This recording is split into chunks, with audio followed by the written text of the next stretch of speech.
இப்போ நம்மளுடைய வேட்பாளர்கள் எல்லாரும் நான் சொல்றதை கொஞ்சம் ரிப்பீட் பண்ணுங்க.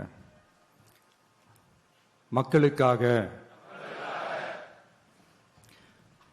மக்கள் பணிக்காக மட்டுமே நான் இந்த தேர்தலில் போட்டியிடுகிறேன்.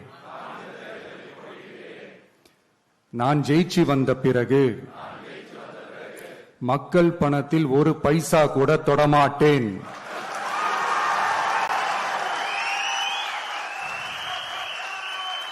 ஊழல் கரை படியவே விடமாட்டேன்.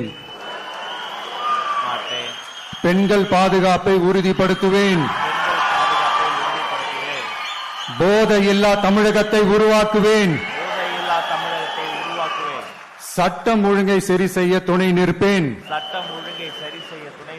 ஒரு நாளும் மக்கள் விரோத செயலில் ஈடுபட மாட்டேன். இது சத்தியம். இது சத்தியம். Thank you.